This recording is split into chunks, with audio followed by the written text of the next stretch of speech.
صبح سے اسے بالکل بھی لفٹ نہیں کرا رہی تھی۔ فہد ملک جانتا تھا صرف اسے ایک کس کرنے کی دیر ہے، اس کے بعد وہ اس کی قربت میں بالکل بھیگی بلی بن جائے گی۔ ابھی جو وہ شیرنی بن رہی ہے، بعد میں اس کا حال اس سے بھی بدتر ہوگا۔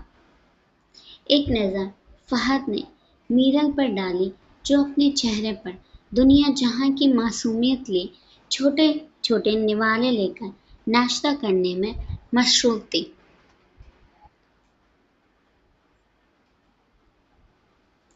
فہد نے اس کی معصومیت کو دیکھتے ہوئے اپنے دل کا دھڑکنا بخوبی محسوس کیا تھا۔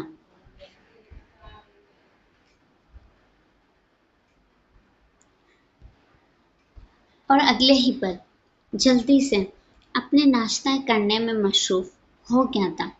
ایسا نہ ہو کہ کہیں وہ بے قابو ہو کر یہیں پر ہی کوئی گستاخی کر ڈالے۔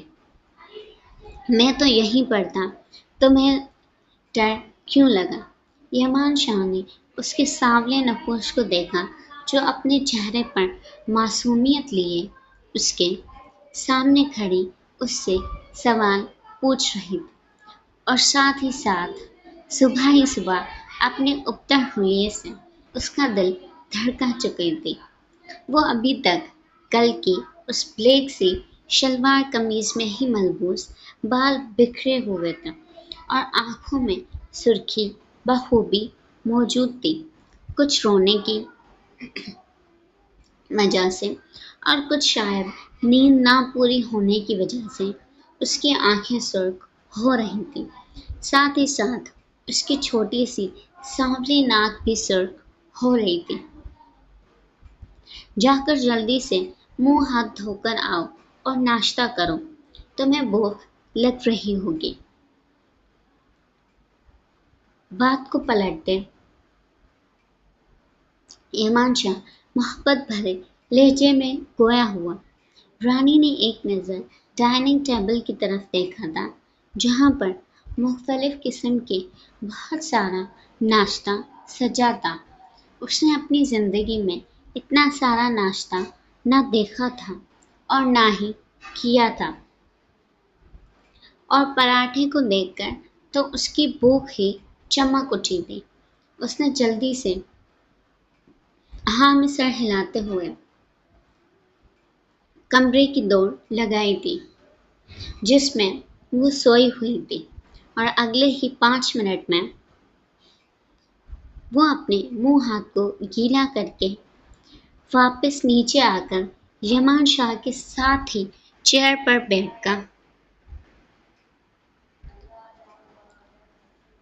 بیٹھ گئی تھی۔ یمان شاہ نے اس کے پلیٹ میں پراٹھا رکھا اور ساتھ ہی انڈا بھی رکھا، اور رانی اسے کھانے میں مصروف ہو چکی تھی۔ وہ بہت جلدی کھانے میں مصروف تھی اور کسی کی طرف بھی سر اٹھا کر نہیں دیکھ رہی تھی۔ اتنا لذیذ ناشتہ وہ پیٹ بھر کر پہلی بار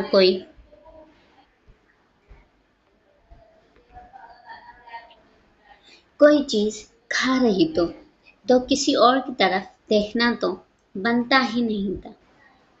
ہما رانی کے ندیلے پن کو دیکھتے ہوئے وہاں سے خود ہی اٹھ گئی تھی۔ جس طرح سے وہ کھا رہی تھی، آدھا اس کے منہ سے باہر تو آدھا اس کے منہ کے اندر تھا۔ وہ جلدی سے اٹھ کر اپنے قریبی کمرے کی طرف چلی گئی تھی۔ میرا بچہ ایسا کھانا نہیں کھاتے، یمان شاہ نے اسے اپنی طرف متوجہ کیا اور اس کی پلیٹ بھی اپنی طرف کھسکائی تھی، اور جلدی سے ٹشو پیپر پکڑتے ہوئے اس کے لب بھی صاف کیے جو اس نے سارے ہی پراٹھے سے گندے کر لیے تھے۔ اس کے لبوں کو صاف کرنے کے بعد یمان شاہ چھوٹے چھوٹے نوالے خود اسے کھلانا شروع کر چکا تھا۔ فہد نے آنکھوں ہی آنکھوں میں میرل کو اشارہ کیا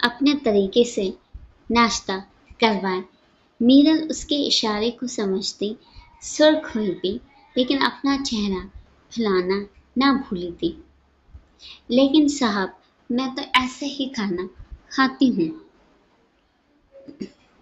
شاہ، وہ ذرا سختی سے بولا۔ رانی نے بھی سمجھداری میں ہاں میں سر ہلایا تھا۔ ٹھیک ہے شاہ، اب میں ایسے ہی چھوٹی چھوٹی روٹی کھاؤں گی۔ رانی نے چمکتی آنکھوں سے جواب دیا تو یمان شاہ نے بھی اس کے معصومیت سے سر ہلانے پر مسکرا کر اسے دیکھا تھا۔ میرل اور فہد اپنا اپنا ناشتہ کر کے اپنے اپنے کمرے کی طرف جا چکے تھے، اور اس وقت ڈائننگ ٹیبل پر صرف اور صرف یمان شاہ اور اس کی رانیاں بیٹھی تھی۔ رانیاں، جی شاہ۔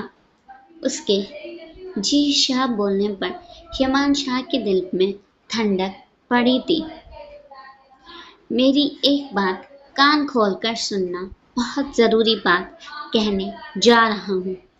ناشتہ ختم کرنے کے بعد یمان شاہ اس کے چھوٹے چھوٹے سانولے ہاتھوں کو اپنے ہاتھوں میں پکڑ کر کہنے لگا۔ رانیہ نے بھی سمجھداری میں سر ہلایا تھا۔ وہ 15 سالہ بچی، ایسا لگتا تھا کہ شاید ایک ہی دن میں بڑی ہو گئی ہو۔ شاید وہ حالات کو سمجھ رہی تھی، جس طرح سے اچھے بچوں کی طرح یمان شاہ کی ہر بات مانتے ہیں میں سر ہلا رہی تھی، اور اس کے صرف ایک بار کہنے پر اسے شاہ بلا رہی تھی، اور تم کہہ کر نہیں بلا رہی تھی، آپ کہہ کر بلا رہی تھی۔ یمان شاہ اس کی سمجھداری کو دیکھتے ہوئے کافی امپریس نظر آ رہا تھا۔ ابھی شام میں آج ہی ہم دونوں نکاح کرنے والے ہیں۔ نکاح کرنے سے آپ ہمیشہ ہمیشہ کے لیے میرے ساتھ اس گھر میں رہ سکتی ہو۔ کیا آپ کو میرے ساتھ نکاح کرنا ہے؟ یمان شاہ اسے اس کے ہی انداز میں سمجھانا چاہا تھا۔ اماں کہتی تھی وہ میری اس ہماری بستی میں امیر موچی سے نکاح کروائیں گے۔ رانی اپنی ماں کی کہی بات کو یاد کرتے نم زدہ لہجے میں بولی تھی۔ اس کی بے تکی بات سنتے یمان شاہ نے غصے سے اپنے لب بھینچے تھے۔ موچی گیا بھاڑ میں، میں جو پوچھ رہا ہوں اس کا جواب دو۔ یمان ذرا غصے میں بولا، اسے سمجھ نہیں آ رہا تھا۔ رانی کی آنکھیں نم ہونے کی وجہ سے وہ اس موچی سے شادی نہ کرنے پہ دکھی ہو رہی تھی، یا اپنی اماں کے غم میں۔ ہاں شاہ، میں آپ سے نکاح کروں گی، میں آپ کے ساتھ رہنا چاہتی ہوں۔ اماں بھی مجھے چھوڑ کر چلی گئی ہیں، کوئی بھی تو نہیں ہے میرا اب اس دنیا میں۔ رانیہ نے اپنے ماں کے ذکر کرتے ہوئے آنکھوں میں آنسو جمع کرتے ہوئے کہا تھا، تو یمان شاہ کا ہاتھ بے خودی میں اس کے چہرے کی طرف بڑھا اور اس کے آنسو صاف کیے تھے۔ تمہیں پریشان ہونے کی ضرورت نہیں ہے، میں ہوں نا تمہارے ساتھ۔ ہم دونوں آج ہی نکاح کریں گے، اور اس کے بعد تم ہمیشہ ہمیشہ کے لیے اپنے شاہ کے پاس ہی رہ جاؤ گی۔ ٹھیک ہے شاہ، میں کروں گی تجھ سے نکاح۔ تجھ سے نہیں، آپ سے، اسے گھورتے ہوئے ٹوکا تھا۔ شاہ، میں آپ سے نکاح کروں گی، اب کی بار وہ آپ بولی۔ تم کمرے میں جاؤ، سب کچھ خود ہی کر لوں گا۔ رانی نے بھی ہاں میں سر ہلایا، اور جانے سے پہلے اس نے ڈائننگ ٹیبل پر پڑے سیب کو اٹھا کر اپنے کمرے میں لے کر بھاگ گئی تھی۔